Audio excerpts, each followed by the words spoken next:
this year, his first major interview in 5 years, Lennon said he had wanted to leave the Beatles as early as 1966, but did not make the move until 4 years later because he said he just didn't have the guts. After the Beatles broke up in 1970, Lennon continued writing songs and recording, but in 1975 he dropped out for 5 years, saying he wanted to be with his son Sean and his wife. It was not until last summer that he returned to music, and his 14-song album, Double Fantasy, was released just last month. The album, which includes songs by Yoko Ono, is based on Lennon's experiences over the 5 years during which he kept house, cooked, and cared for their son. Lennon said he was most affected by early rock and roll blues music and by Elvis Presley. Repeating, former Beatle John Lennon is dead. He was shot and killed Monday night in front of his apartment building in Manhattan. Police have a suspect in custody. He has not been identified. John Lennon was 40. This has been a CBS News special report.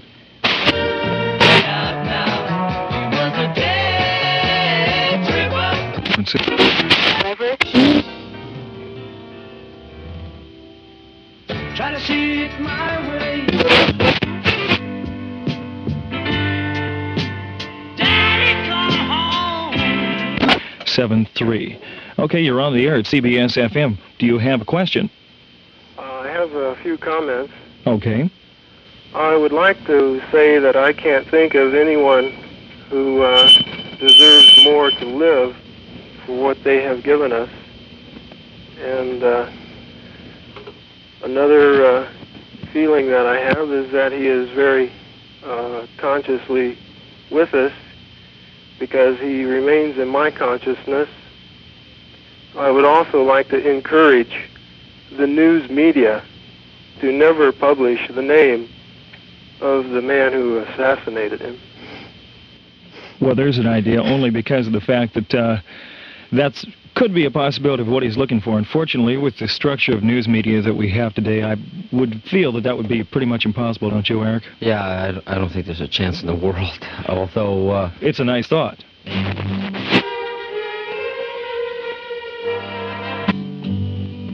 Blackbird singing in the dead of night.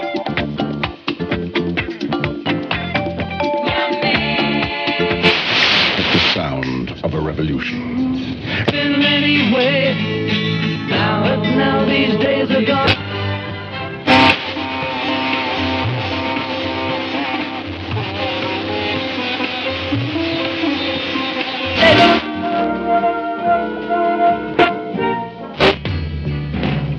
The English army had just won the war. Here again is a wrap-up. John Lennon is dead. He was 40. One of the best accounts we've gotten so far is from a New York policeman, Officer Miller, and we're going to let you hear kind of what he has to say about the whole thing. Approximately 10:30 this evening, John Lennon and his wife exited either a car or a taxi cab and walked into the Dakota Hotel where they live. They were followed in by at least one youth who opened fire on him and shot him several times. The police responded to the scene as quickly as possible. One man was arrested, and John Lennon was taken to the hospital. And later on, I found out he was pronounced dead. So that's the way it stands. They have one in custody, and John Lennon is dead as of this time. Have you heard any motive at all? Negative, sir. I have no idea whatsoever. The radio claimed no negative, no idea why. Okay, again, there were 7 shots fired, and like he says, the police do have a suspect described as a local crazy. What else could he be? He's a male in his 30s or his 40s, and absolutely no motive whatsoever as to why this happened at all. John, they say, was conscious when they took him to the hospital, but Dr. Stephen Lynn pronounced him dead on arrival, saying that absolutely nothing could be done to save him at that point. There was a significant injury of the major vessels inside the chest, which caused a massive amount of blood loss, which probably resulted in his death. Okay, and again, I like to say this is a bit of a tribute to John. We have a few things. Just in Playboy, he had an interview. I don't know if you've read it or not.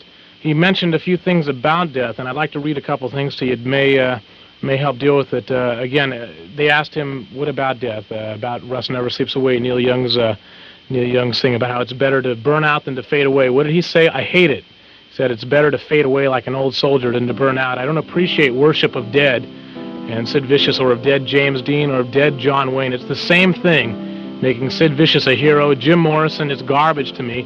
I worship the people who survive. Basically, he doesn't want to be worshipped. He wants to be remembered, and I think that's about it. And of course, everyone is taking this tragedy with shock and disbelief, but none harder probably than Yoko Ono, John's wife, who was said to be back at the Dakota Hotel in a state of shock. Of course, she was with John until the end.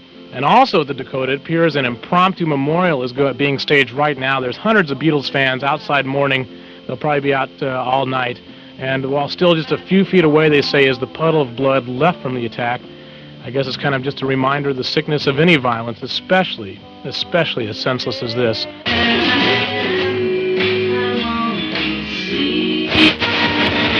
But it was always for peace.